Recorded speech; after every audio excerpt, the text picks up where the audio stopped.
something wrong with the recording.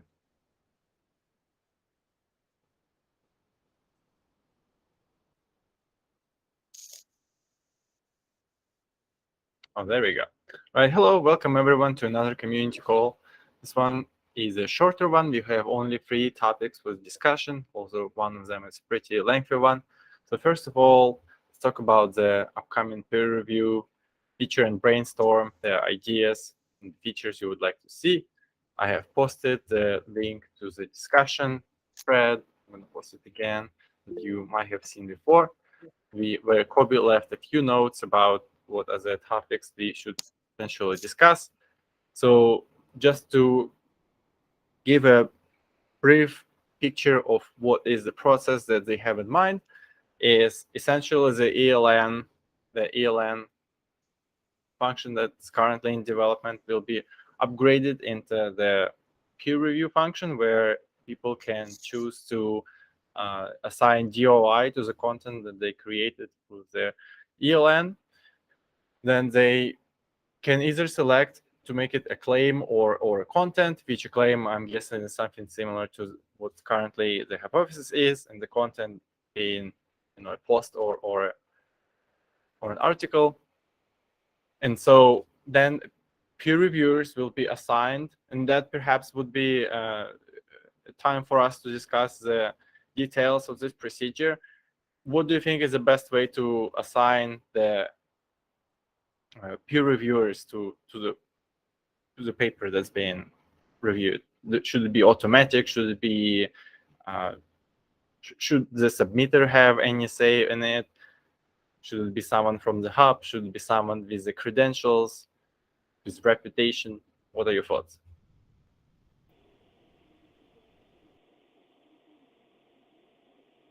Malik? Hi, guys. Can you guys hear me? Yes. Yeah. Hi.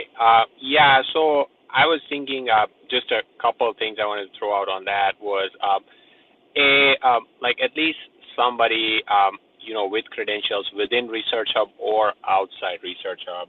And potentially, if it is outside ResearchHub, then they join us, in some way or form, if not as an editor, then at least as a participant who regularly participates. And second, ideally, not have the people who submit their papers select the reviewers, because that's with the current system, right? Where people, for one reason or another, choose that, these are the 3 reviewers that we prefer, and which occasionally leads to a little bit of bias,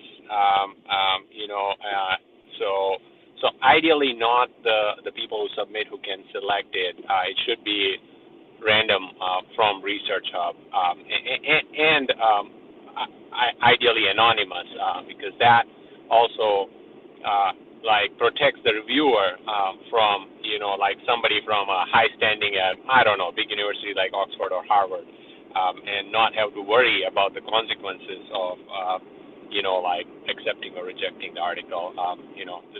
Just my 2 cents. Yeah. So just to clarify that, so would you then see ResearchHub and perhaps the editors themselves acting as current editors do? So they would know the credentials, and they would know the identity of who submits and who reviews, but they would withhold this information from the submitter and the reviewers, right?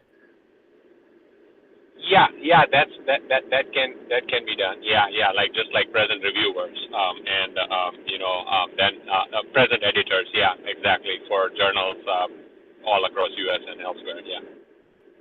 All right, sounds good. All right, Olga? Yeah, I guess it would be useful to know what purpose these reviews would serve, because do we want ResearchHub act as like journal? Do you want people publish there? And if we want people publish there, how do we expect, what are we going to do in order for people to just stop publishing in the journals and start publishing on ResearchHub? And if it's not something people do instead of publishing in journals? Do they publish on Research Hub before publishing in journal or after publishing in journal? Is our peer review is a step towards journal peer review? Do we do it in order for people to get feedback and then publish it in the journal, hopefully with better outcome? Or we do it with already published papers? Why? So I'm just trying to kind of navigate what is the purpose really. Right, that's perhaps a question for all of us because we need to decide that. But the way I see it is, it's my understanding that currently there will be no license restrictions that would prevent you from submitting your product somewhere else after being reviewed in ResearchHub. So in this case, if you are aiming for a high-profile journal, you could use perhaps ResearchHub as a place to get preliminary review, right? For perhaps maybe for your preprint, or even if you have already finished the data collection, perhaps you're looking for input to improve the writing or the angle or something like that. And perhaps that could be a first step before ResearchHub gains enough popularity and reputation to be, a goal to be published in by itself. In the early stages, perhaps it could be a stepping stone into publishing in a different journal. However, in the future, perhaps there could be a state where that's all people want, just to get published in ResearchHub without getting it published anywhere else. And that's a good question. What would be the selling point for submitting to ResearchHub and not anywhere else, right? So as it comes from the proposed structure, we are paying reviewers, which is a good difference from almost any other journal. However, what would be the benefits for the authors themselves? What do you Yeah, think? also the review is a pretty painful process, right? Especially when people go back and forward a lot of times. And we are kind of asking people to do it twice, on Research Hub first and with actual journal later. So the benefits should be pretty compelling in this situation, I feel like. It's a fair point. I agree with Olga.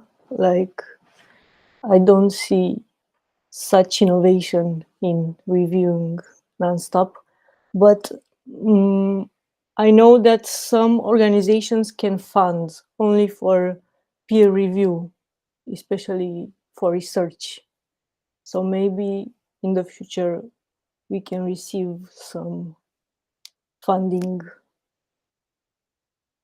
Because, for example, we have a nice collection about medicine journals and cryptocurrency and so on. And maybe some institutions could be interested. Interesting. So we could use the resources we get that way to perhaps reimburse the authors themselves, so to give monetary rewards to authors submitting the highest quality articles or something like that. Yes, this is another good idea. I was just thinking about attracting sponsors, but your idea is awesome, like rewarding the researchers. Mm-hmm. Okay, thank you. Anton? Hi guys. Maybe another idea would be that, like, what kind of people would probably right now think about publishing on ResearchHub? And I think probably it's more attractive to like young researchers than like senior researchers or people who are already used to their own pipelines. And I think, maybe also an interesting direction would be to kind of attract or reward or kind of like offer a platform for students to do maybe their first papers or like blog posts. Because one question that I have is like, I don't know, I looked at the ELN and I'm thinking myself of doing my research or things that I do through the ELN. Mm-hmm. But there's a bit of friction since it does feel like an extra load of work. So actually, even though I am an editor. I am not really 100% sure if I can like take all the energy to make the full research instead of like additional small blog posts, which are easier with the editing in Notion. So for instance, we use a lot of LaTeX and Overleaf, and it just feels more fluent. So I think we should also discuss not only the incentives, but like how to what features we use, right, for ELN. I feel like the ELN is pretty central, right, in the publishing. Yeah. How do you feel about it? Like the ELN or blog posting on it? Did someone try something with it? Right. I mean, you mean personal experience or insight into the development? Both. I would be curious, like if there's like experiences. Or perhaps someone can share. Is anyone using ELN currently a lot?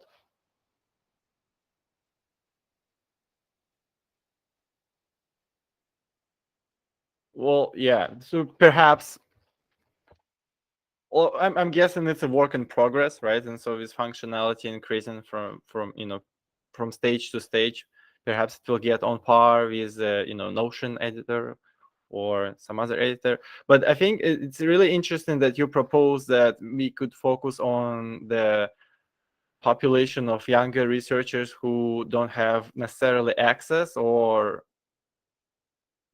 data worthy of high profile journals. Perhaps it could be interesting if we could indeed make kind of like a low stakes segment of ResearchHub where people could share maybe shorter pieces of papers and perhaps data that are not as uh, sparkly as the data they would publish in a high impact journal article, but that still would be interesting, something they would go to the conference to with, but not necessarily publish, right?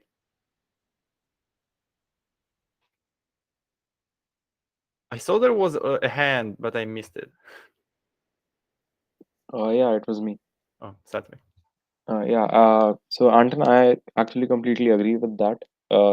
So I think we had this discussion a few weeks earlier in another community call, in which we were discussing how we can actually be a GitHub, and young career people actually use GitHub as a way to demonstrate their coding knowledge, right?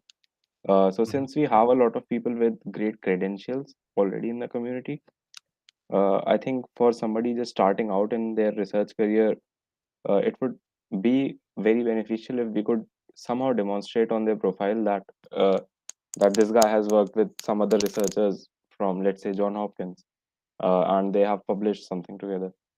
I think that could be if that could be a very interesting addition to someone's CV. And as somebody who's just a bachelor right now, I think I would be very interested in any service that offers that.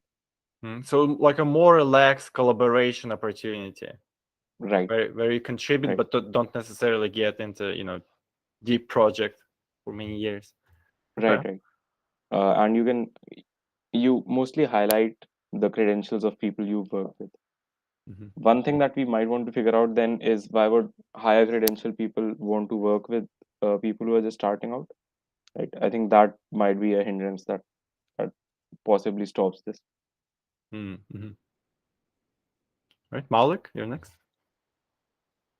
Yeah, and I like that idea too, like what Anton and Satwik mentioned. But one other incentive of why they would choose Research Hub would be this would be open access at no cost to them. Like right now, people are paying thousands of dollars. I mean, I know some of you, I don't know if you saw what was on Twitter, that, physician Glaucoma Flecken had posted that somebody paid 11,000 euros or something for publishing in Nature.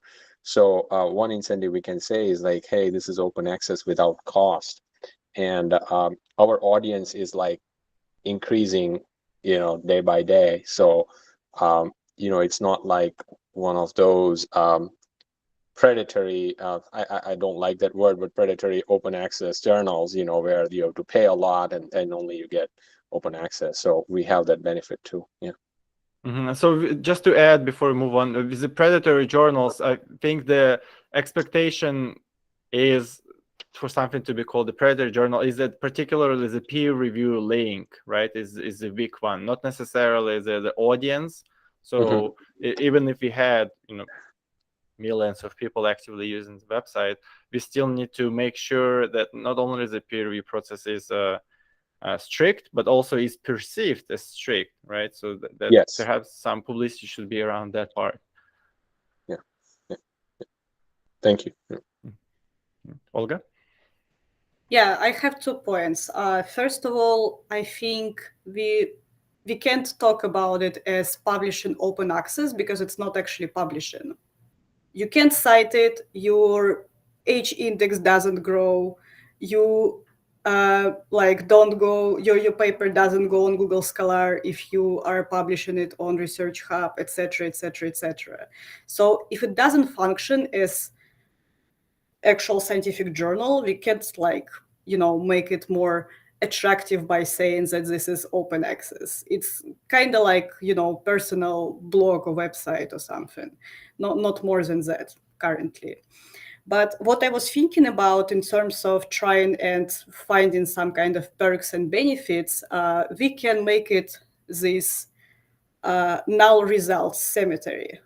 So people who can't publish their null results in the actual journals because they're null results and they are very often rejected, we can somehow either guarantee or have this forward, very tolerant policy towards null results, saying that, hey, we publish everything you didn't find. And I know that some people, even when they are when they are trying to make meta-analysis or review papers, they even mail each other and ask for any unpublished null results they have. And it's very hard to obtain, but they're very, very, very valuable for people who are doing this kind of work. So publishing them somewhere and storing them somewhere might be very useful just for scientific community. And just serving scientific community and yourself, if you ever try to perform meta-analysis, might be a good incentive. Right, that's an interesting proposition, right? So then perhaps researchers would even flood into ResearchHub in search of the body of literature not affected by the the publication bias, by the desk drawer problem. That's an interesting idea. Just to add to the publishing comment earlier, I believe it after the introduction of the peer review system, there will be a DOI assigned.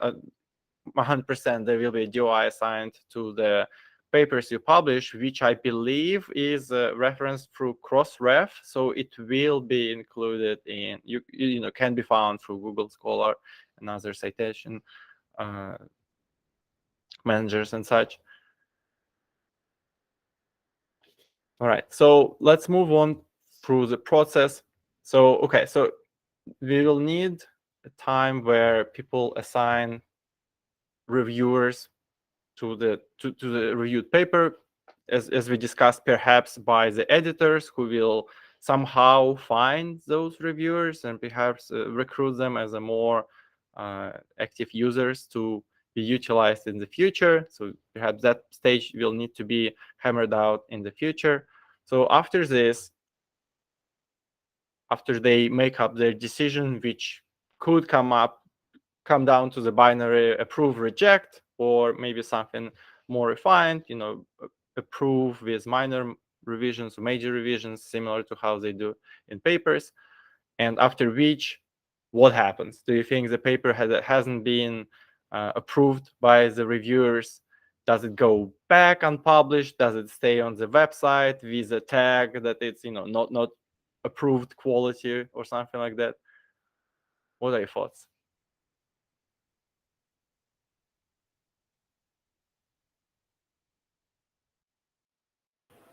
I think it should stay on the website with a tag that says that this has not been approved by the editorial or peer review team of RX. Ricardo, you were saying something. I think. Yeah. We could have two sections. one with like the papers that have been approved and the other one with the other papers. So if someone wants to take a look into the other ones that were not approved, he can still do it. That makes sense. Yeah. So in general, I agree. I like the sentiment that more data or more content is better, especially if you can filter it efficiently. That perhaps is a good time to discuss one of the discussion points provided about one of the decisions we have to make, whether it will be a discrete moment of time for the review after which it is rejected or approved, or would we want it to be more of the innovative living paper type of thing where people can continuously update, maybe perhaps conduct multiple rounds of revisions, or even if they were originally approved and something has changed and they can update it and it can go through another round of revisions if the editors or whoever makes the decision thinks it's feasible. What do you think? Do you think we should do a discrete point of time or continuous? No, I like the idea of having uh, like a continuous kind of paper, because in that way you can actually like keep it updated and people can continue to contribute. Even someone that joins the platform for the first time, take a look at papers like, hey, maybe here I can share some of my experience, like a sort of like I tried this protocol, this one, and so on. So yeah, I really like this idea. We want to still keep track of the peer review, so having like a checkpoints, like it has been reviewed, then it has been modified, and it has been reviewed again, and so on. Yeah, that's a very good point. That's what currently is proposed by COVID, that we have timestamps and version history, which is an interesting point to consider in terms of anonymity of the authors and the reviewers, right? So how would we have the timestamps? We would perhaps need to specify who reviewed it, and then the anonymity is under question. Something to consider. Right, Anton? Yeah, just for clarification. So, and with regards to the peer review, is it like that with the continuous development? It sounds to me like this could go on for like, for what kind of time period are we talking? Because when I hear continuous, and I might have misunderstood it, but it makes me think that it's like going on for 1 or 2 years. And I feel like it's probably people just want to get done at some time with something. I don't know how it's done in other sciences, but probably, yeah. It might be a bit draining even to researchers if it's like for that long time periods. Right. Okay. Let me clarify. I perhaps skipped an important part. So no. So the original review will still be submitted under the agreed time interval, and that time interval is also up for debates. Perhaps it can be determined individually by the editor who is facilitating the process upon the agreement between the reviewers and the submitters. But with the continuous reviews, what it enables is it basically invites people to, instead of publishing a new article, to go back and add to their older article. It's hard to think of a context where it makes sense, right? So if you made an update to your study, perhaps you would want another article because it's better for your CV.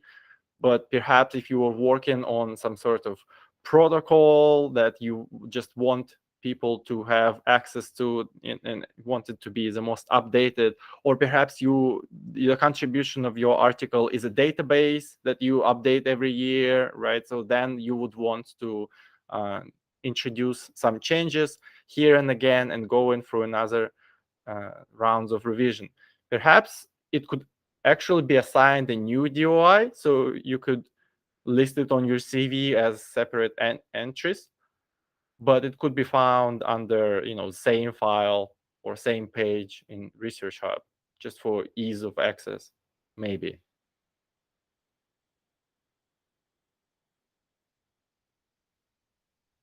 Right? Okay, Malik? Yeah, so just one follow-up on that multiple.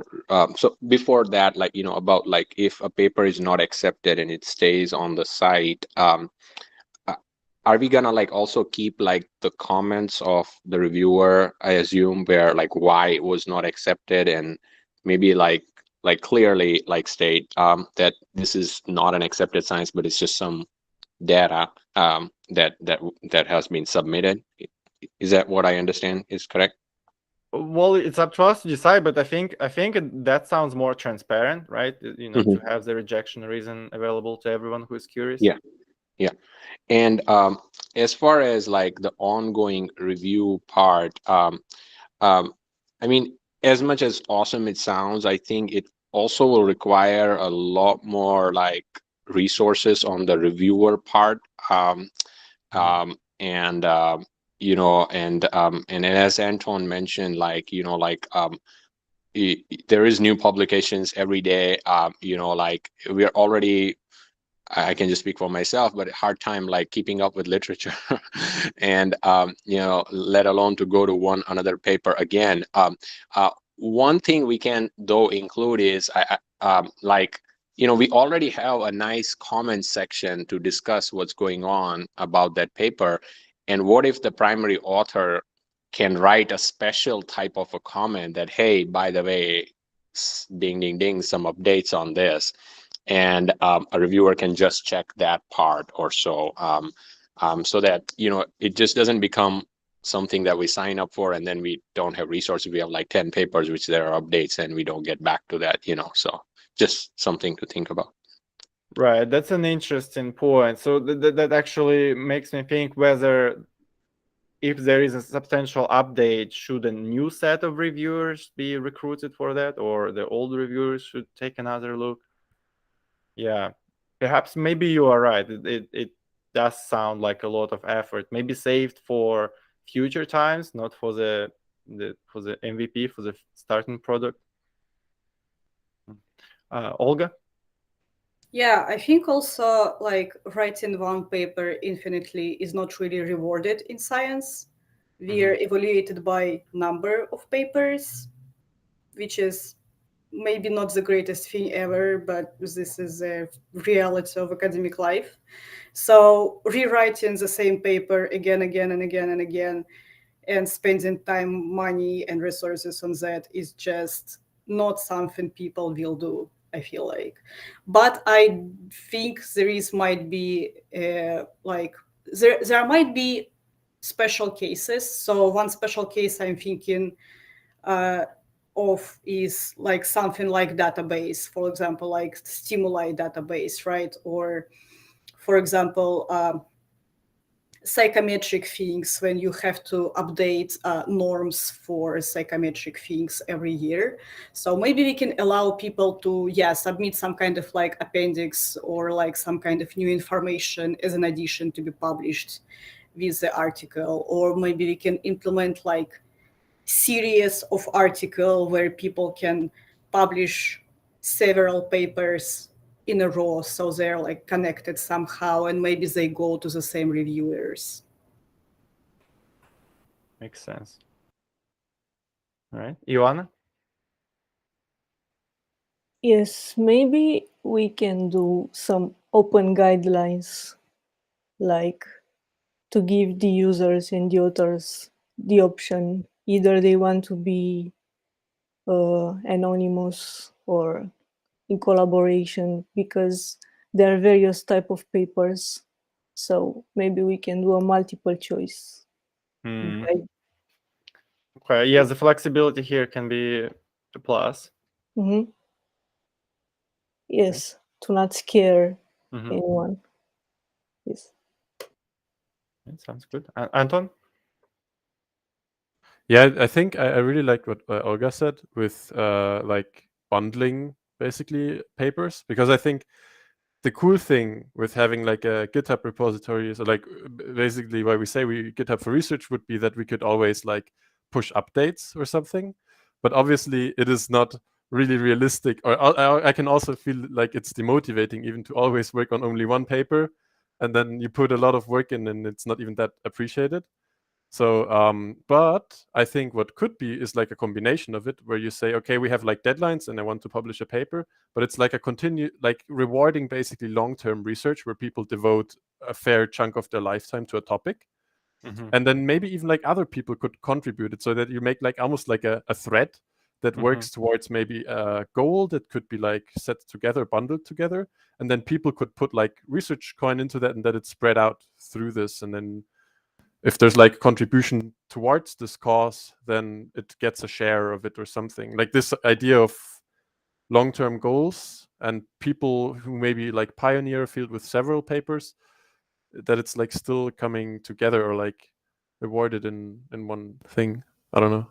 Right. No, that makes sense. Yeah, if you would like to support not a specific paper, but perhaps an approach or study series or even a paradigm, that could be possible.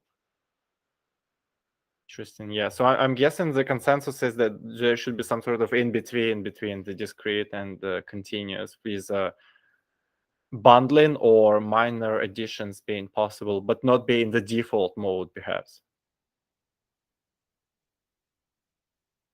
Okay.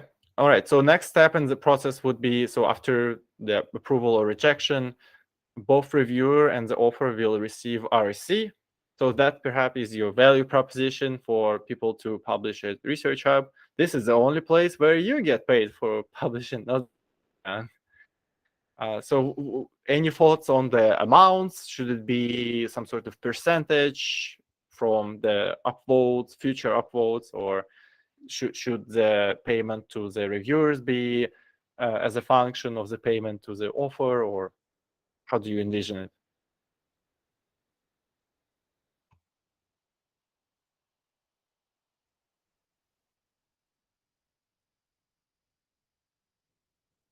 Right, Anton?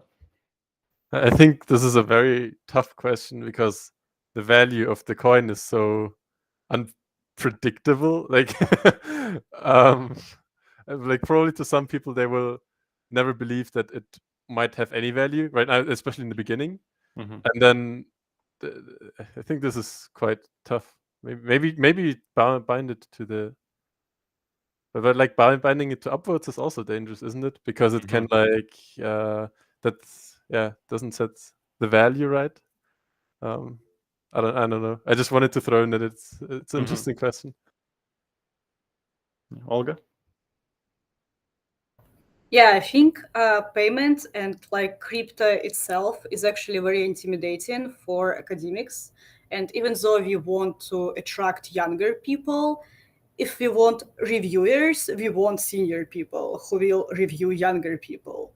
So I feel like the payment may not be as high because right now people are doing it for free. But if it costs some amount of figuring out, uh, you know, having issues with multiple wallets, transactions, whatever, and being very confused, people would not do it even for money, I feel like. So I feel like we have to simplify the procedure as much as possible and then talk about actual amount. Okay. Perhaps something, I don't know, so just a conjecture here. Perhaps something similar to the editor program, where the equivalent of USD can be offered. Curious to hear, actually, what do you think is an adequate payment for submitting average quality paper and then submitting average quality review to said paper? It also may depend on the topic and how long paper is, right? And how much labor it is in hours.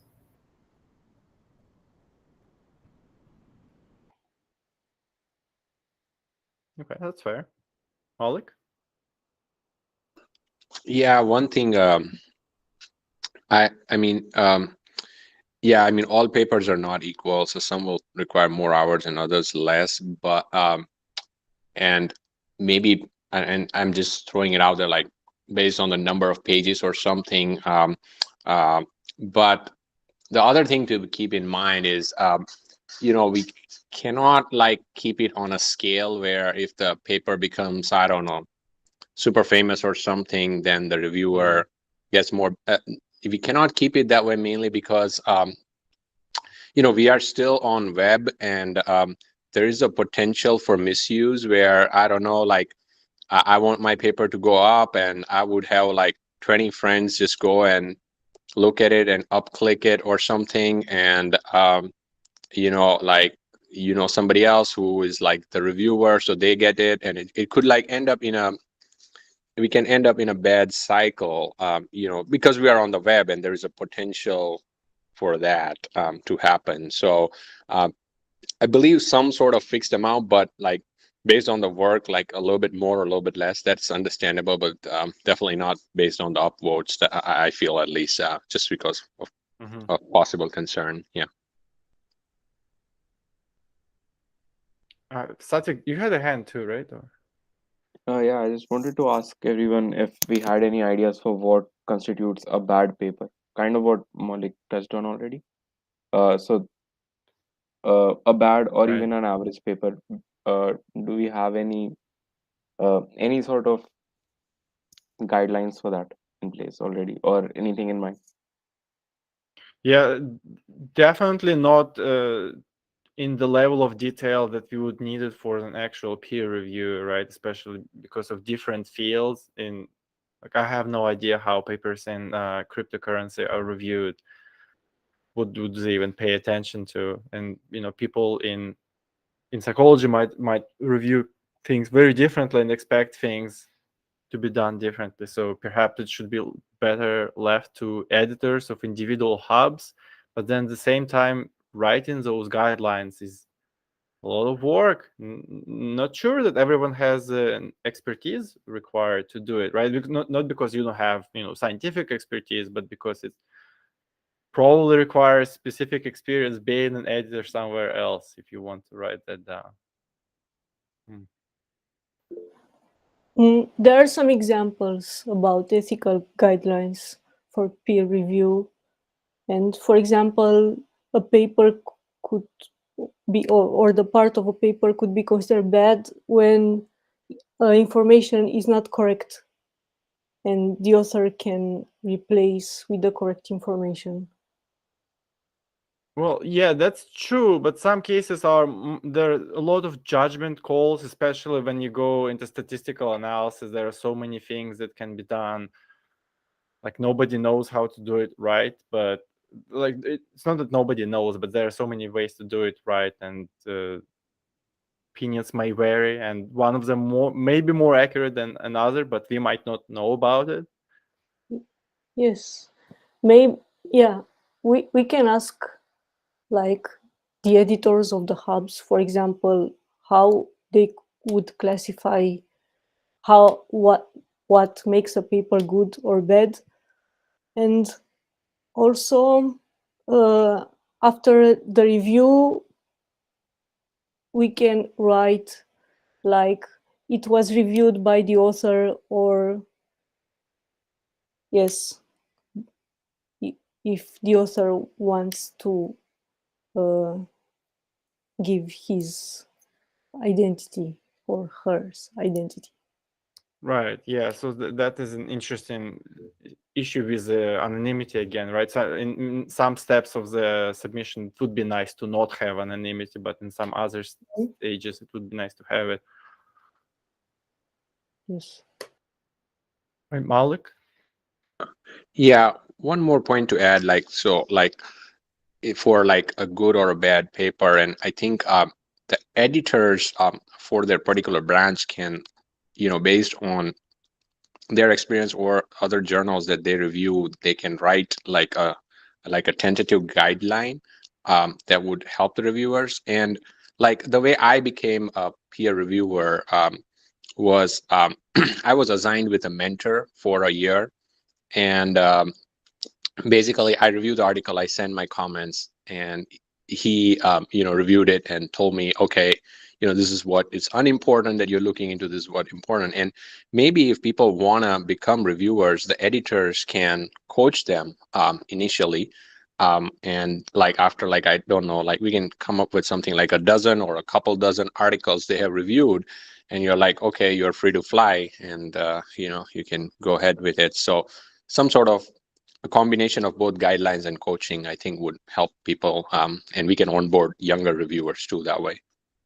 Yeah, I like this idea. The mentoring process needs to be strong if you want to scale it up. Okay, it's a good suggestion.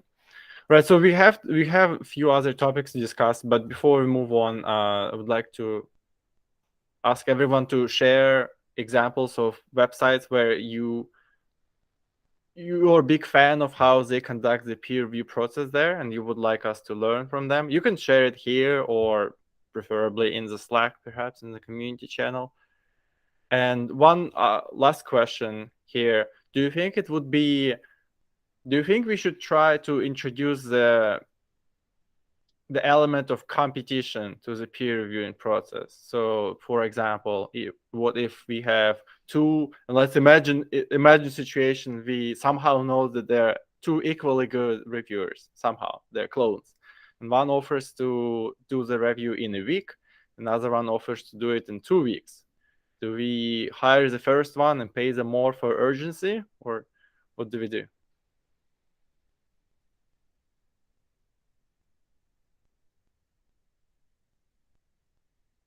I think that's also a case by case basis, right? So, for example, some authors might want a review immediately. Other authors might be open to reviews a month down the line. So maybe while posting, the author can decide how urgently they want it to be reviewed. Makes sense. Also, to add to this question, as you're thinking about it, also, how many reviews do you think we should have, right? So if 4 people express the desire to review the paper, too urgently, too less urgently, should we just keep them going, or should we settle for the 2 fastest ones, or what should be the number if there is a limit to it? Right, Anton?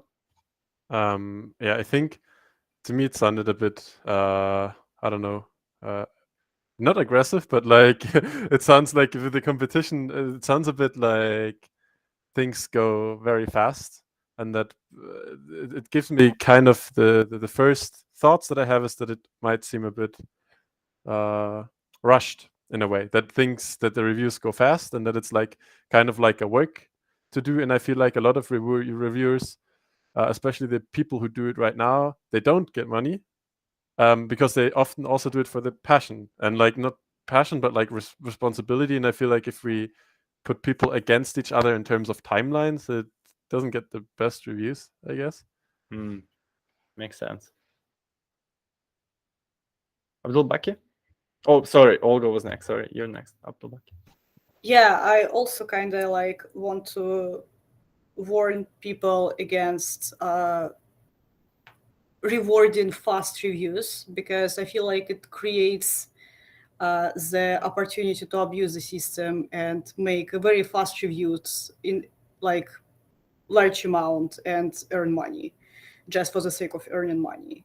And this is not a great situation to be in. Got it. Abdulbaki? Maybe editors could quickly have a look at the paper and the headings, the abstract, introduction, and the conclusion, and then we can have an idea about the paper. So is it a really good paper or it's middle class? So then we can decide it's urgent one. So and share our thoughts with the team, and then they can decide, yes, we need 2 or 3 reviewers, and then it could be done in a week or something like that. So I think having quickly look at the paper, we can understand the class of the paper. So, and then we can decide is it urgent or not. Just also quick clarification. Sometimes people can't do it in a week because they have another job. And we should also keep in mind that we are working with academics whose primary job is not making reviews but doing other things. So we also probably shouldn't prioritize someone because they're readily just because they're readily available over someone who is like, teaching a semester and they can only look at the paper in 3 weeks from now.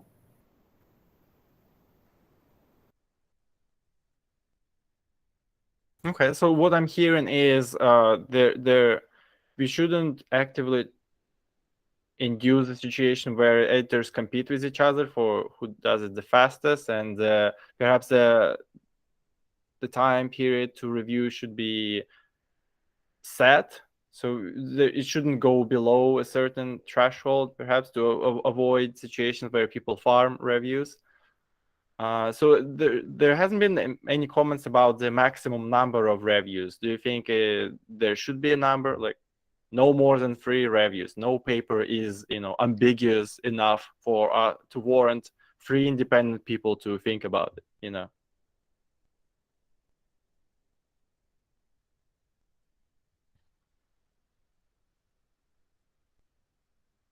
Baki?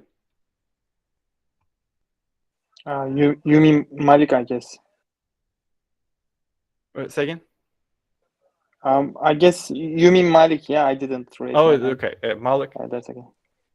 Yeah, I think 2 to 3, and I guess we can all decide on that, but 2 to 3 is good. And one thing we can throw in there is maybe like a multi-specialty, like, so if a paper is statistics heavy, then one of the reviewers can be a statistician, a mathematician, or somebody who has in-depth knowledge about these these calculations that are fancier and fancier in papers, so that we are also checking for the objectivity of the paper rather than just the, like in my field, like just the biological science. Yeah. I like this idea. It's kind of like a division of labor among reviewers, right? So one reviewer can be tasked to specifically analyze the strictness of the mathematical analysis in the paper, another one to focus on the background or something like that. Okay, so we ran a little bit out of time. So, but before we go further, I would like to discuss another topic that Patrick suggested that can be an extension of the peer review process with citation managers. So if many of you might be using, Zotter, Mendeley, and many of you might have extensive collections with comments that you already left for yourself when you were analyzing this paper, perhaps when you were writing, a review or something like that of your own. And so that presents an interesting opportunity for ResearchHub, because that's a content that's already out there. And if we could incentivize people to share this content and with others, then we could have big jump start on the amount of content for reviewing. And additionally, perhaps if we could implement some very simple rating system that for the papers in your Zotter library that you would like to import to ResearchHub, then we would also get a kind of like a lay of the land in terms of perceived quality of the papers that are uploaded to ResearchHub. Thoughts on that matter? Good idea? Crazy idea?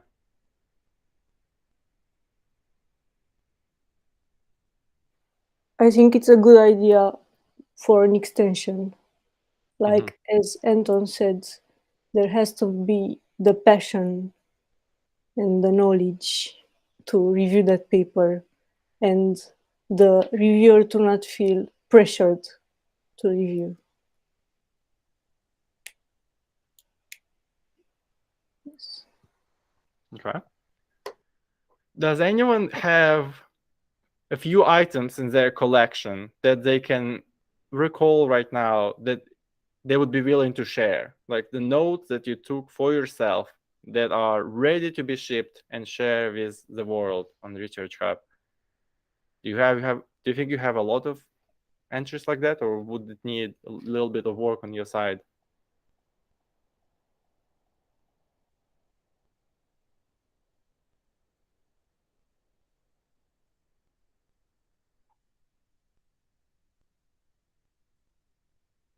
Sorry, can you specify what do you mean by entries? Well, so the idea is perhaps if you have a collection of papers for yourself, for your own use on, let's say, Zotter, right, in your local collection, perhaps you have annotations for these papers that notes you took when you were reading them before you put them in your library. So do you think you would be comfortable with sharing those notes with ResearchHub, especially if this process would be, automated and you would get rewarded with RC for doing so? I don't see why not, because this is essentially what we are doing for like comments in under papers, basically. I think it would be cool if we could like maybe choose which ones to share and which ones to not, because some of them just make sense only for me and not to other people. Mm. Right. Anton? I think I have two ideas for this. So Mhm. the one idea, which is at least this is from the master's degree I currently do. There's lots of like seminars where students actually every semester have to present a paper. So they work a whole semester to read the paper thoroughly, and then they summarize. And I think there's lots of student projects like this actually in uni. And every time I realized that it's so frustrating because after they present it maybe to their class, they can't use it anywhere else. These notes, and I think the risk is that they might get some stuff wrong maybe if they summarize things. But I think it would be also pretty rewarding if they could upload it. Like they basically you have the paper of an author, and then you have like a section. We talked about it like a students section where like students could upload like maybe their PDFs or PowerPoints or anything they did on that paper. Because I guess there's some papers where a lot of students actually do stuff in uni. And what I also would find interesting is with the ELN. So like I think this is more long term, but if we have like in the future like some HTML based paper publishing, it would be pretty cool if you could hover over keywords or like topics or sections, and like people could like collaboratively like add notes to it, like comments or something, and then there's like upvotes. There's like entire comment sections if you hover above a paper. So you have like a plot or something, and you just hover above it with your mouse, and then you see like comment section. You can open it like a pop-up thing, and then you see like the most upvoted comment first, like as a thought or idea. And also, I think what's cool is like deciphering equations. So like students, like when I often read like a paper on GoodNotes and then like write on it on the tablet, and then I often have to write like what is the equation for sometimes when there's like maths. And if you could hover above it and like people could add like, I don't know, clarification. I think it's interesting if we talk the ELN though, because probably in a PDF it's not as feasible. Mm-hmm. Okay, so that interesting. That would kind of like a reverse integration. So you could see back in your citation manager, you could see kind of like the convergence point of notes of many people on that particular paper, and you could browse through them. Yeah, to be honest, I didn't even think like that. I thought of it like untitled, but yeah, I mean that would be. I don't know if it's possible, but maybe. Mm, Okay, yeah. interesting. Satvik? Yeah, I think what I had to say has partially been covered by Olga and Anton. So there can be a lot of noise generated through these notes, right? Uh, because everyone has a lot of notes, and while writing, I don't make very coherent notes per se. So how will we make sure that the notes that go onto the website are actually useful for somebody reading the paper? And also, how do we envision people actually using these notes in the first place? So I think Anton touched upon that by saying that it can be annotations that show up when you hover over the paper. Do we have any other use cases in mind for these notes, or will they just be extra content on the website? It's an interesting point. I guess we could do some sort of not verification process, but if we are to automatically pull so much unfiltered content into ResearchHub, perhaps there could be some sort of not tag, but they could exist in ResearchHub with some sort of indication that those are like automatically pulled comments, so that they might make sense, might not, right? Unless they are maybe verified by some other users as meaningful standalone comments, and then they are visible as normal comments.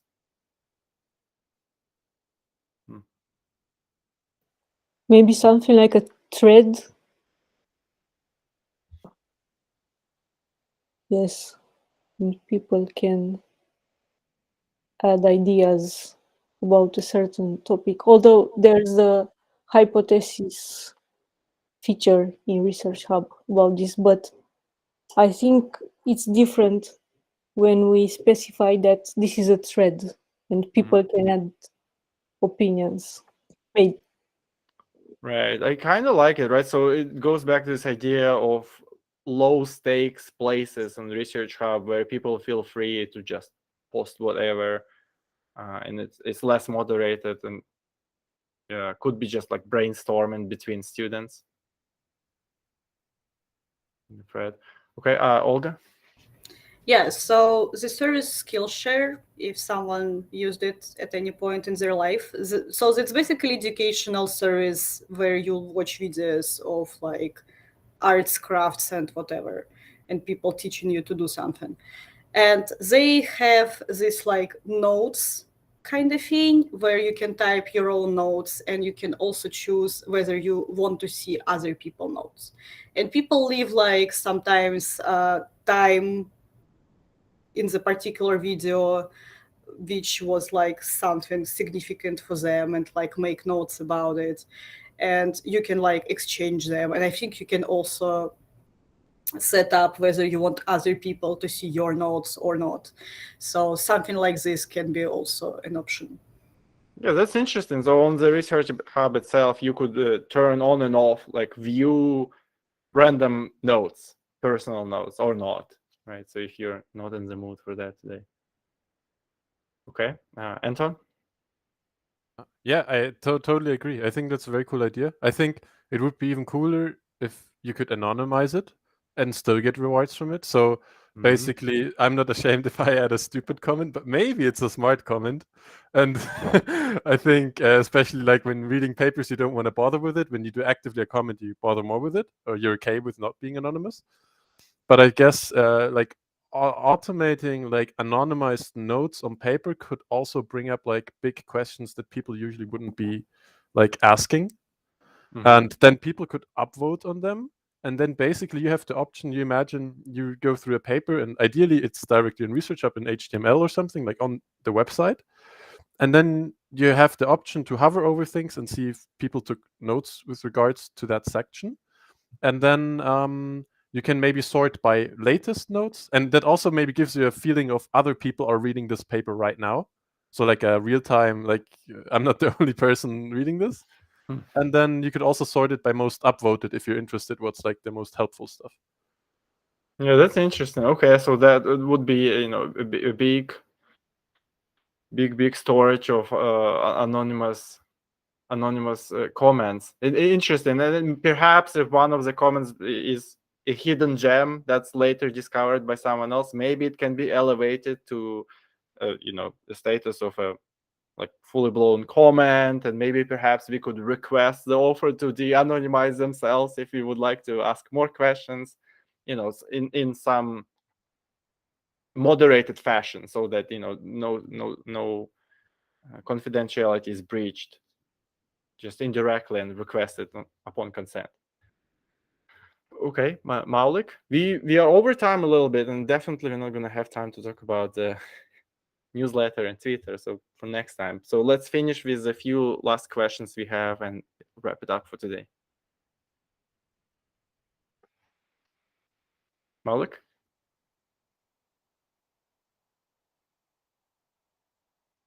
Or maybe Satvik, if Maulik is not here.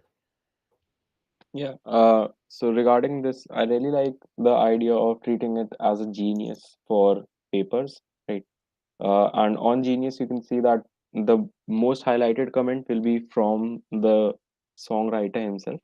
So in this case, it can be the author himself who says that who highlights some part and tries to maybe provide more justification or more reasoning for it that they couldn't include in the original paper, for example, right? And then the way Genius goes about its annotations overall is that some editor will write the first part, and then there will be contributions that will be rewarded by, for them it's IQ points, for us it would be research coin, right? So the contributions will be rewarded as per every time they are accepted by the original editor, right? So it will be heavy on the editors, but I think it will reduce a lot of the noise while still keeping it sort of democratic, Right. or yeah, making it easy for people to contribute without making it an overload on the readers. Yeah, that's an interesting solution. Right. And then there's this edit history where you can just click and see all of the edits that were made if you're interested. Right. So that can be one way to go about it. Yeah, thank you. Right, Malik, go ahead. Yeah, I just had questions about this. One quick question. So, like, when you say, like, is somebody ready to share it? Like, somebody has read 10 papers. Like, are they, like, I'm just giving an example. Like, are they all going to be like open access that they'll upload, or not necessarily? You mean from their collection in the Yeah. citation? I'm guessing similar pipeline as it is now. If it's open access, it's going to be uploaded all together. If it's not open access, only the abstract. Would that work? Okay. Yeah. Okay. Thanks for explaining. And other question I had was, so like right now when we signed up as editors, like, Patrick told that, you're like kind of responsible as editor for like any comments that are not like, like not specific enough and stuff. So if let's say 15 articles are uploaded in, I don't know, dermatology section, like, and there are these comments, like, is that the same like expectation from the editors to check it or not? I'm just asking. I don't know. So Right. I'm guessing we will have to figure out an alternative solution, and perhaps one of the ones that we have discussed today.